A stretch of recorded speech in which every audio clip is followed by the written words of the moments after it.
I was fat. That's why I talk about it. Go ahead and say something. I was fat too.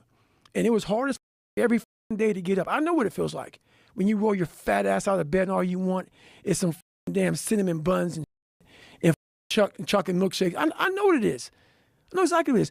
But I can't want it more than you. And so many people just want it the easy way. I'm sorry, man. It's not. So what they start to do is they build this narrative of it's okay. When the narrative should be, you need to work harder.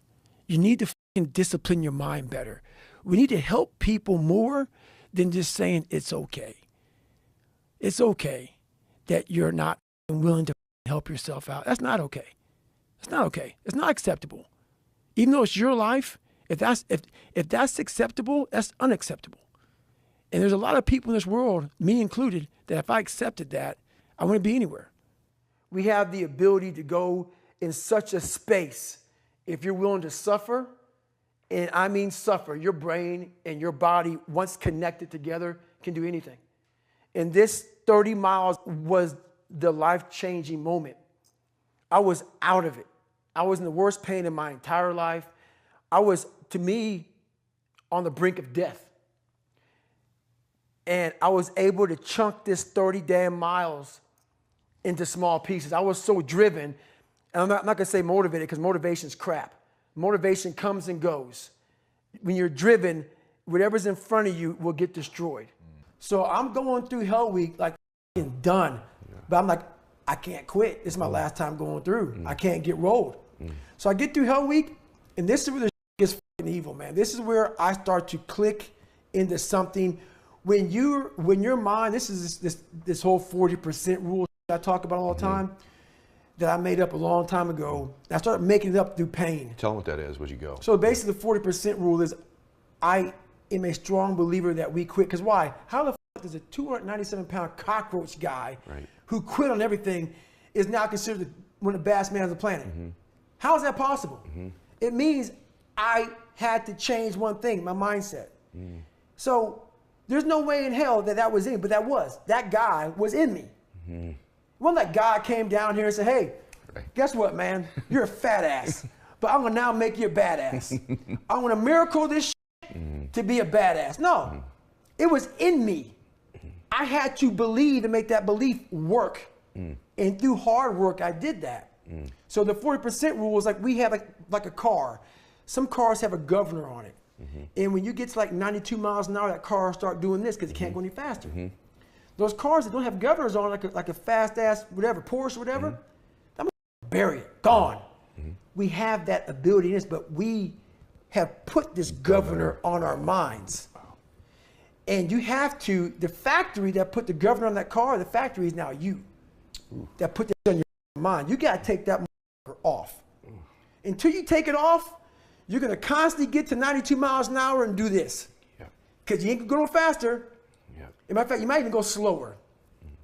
So basically, I started realizing this through my life, through going through all these times.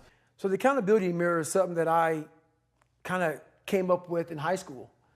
Like I said, I started shaving my head when I was 16.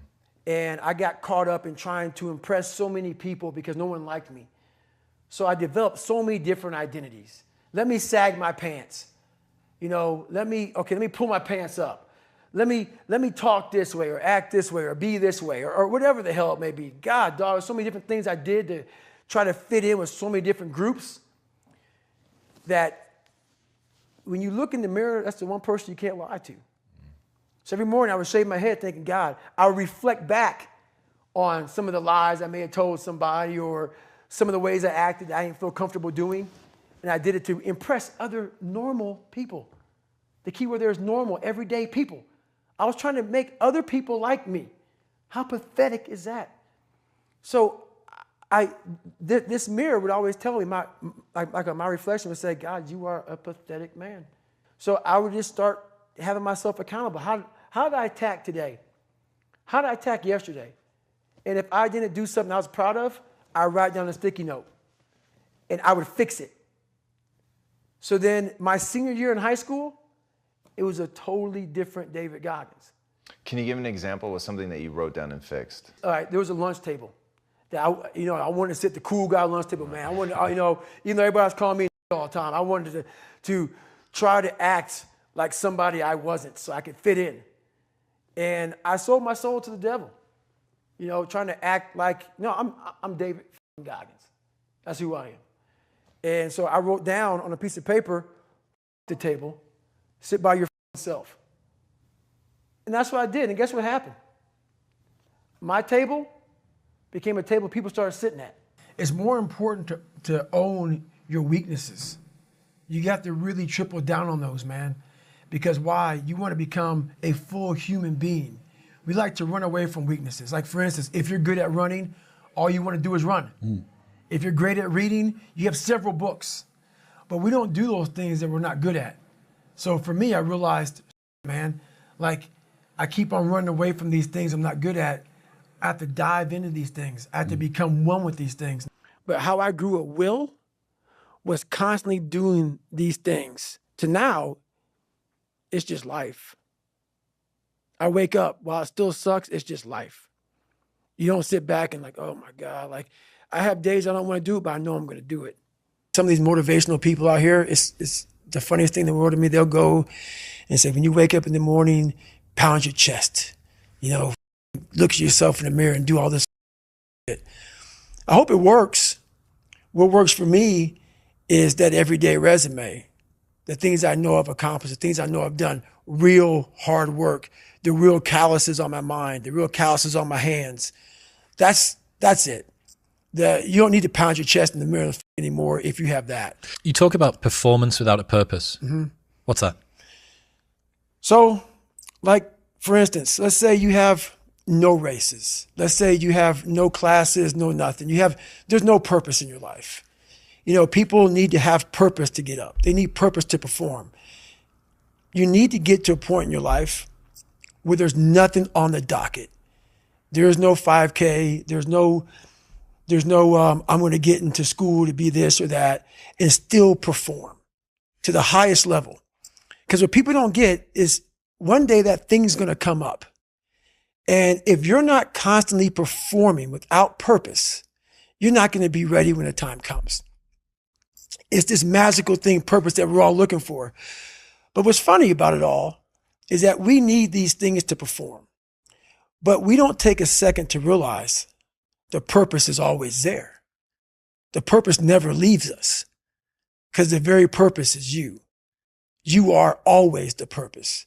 There may be another purpose, like being a SEAL or going to college or whatever, but the main purpose in life is you. So if you wake up in the morning and you don't want to do something, you don't care enough about yourself. And that's what you need to really research is, man, why am I not doing this for myself? Because that is the number one purpose in life, is to better oneself. Try to make them better. Try to make them more money. Try to make them more powerful. We don't do that for ourselves. So every morning I wake up, I used to. I had to get back into it again because in that chapter, you see, I became a little. That morning meeting, I wake up, okay, Goggins, what did you do up yesterday? Where were you at? And I just go through and I analyze my life. And then I went through a period of time there, man, where I stopped having those conversations. How let's say you and your wife go out, and let's say, I don't know, I'm just making up a story here. You and your wife go out and you see your cousin, and your cousin's fat as I don't know if they are or not. Hopefully not. If they are, apologize, maybe. So they go out and you see your cousin, she's fat as fuck, he's fat as fuck, whoever. And you guys get back in the car and you guys, man, you see Mary Jo? How fat she was. That's what we do. We go back and the hard conversation that you should be having with Mary Jo. Hey, Mary Jo, you gained some weight, huh, sister? Kind of big. That's what I do to myself. A lot of people that we see all day long, we see them. We don't have the hard conversation with them. We walk around. I'd rather you hate me and get better than like me and stay the same. And that's how I feel about David Goggins. I'd rather me hate, I hate you, David, man. I hate you, David. But I get better from it. It's okay to be alone. It's also okay to be unhappy. It's okay to be unhappy sometimes, man. It's okay to say, you know what, man, I'm f***ed up. So you gotta go to the truth first. Who are you? Get really accountable and say, okay, who am I? What's the truth about me? Get to that dark place in your mind. Figure out, it may take months, it may take years. Figure out your purpose. Figure out what you want to be in life. And then from there, okay, I have my purpose. It may take a long time. No one knows their purpose because it's too loud. Find your purpose. From there, all right, you got to start planning. People love the planning phase because it's very comfortable. Then from the planning phase, you got to go to execution. So the execution phase, what we all hate, because that's where the real work begins, and that's when the failure happens, and the failure, and the failure. So, but you know, that's kind of how you have to do it. Yeah.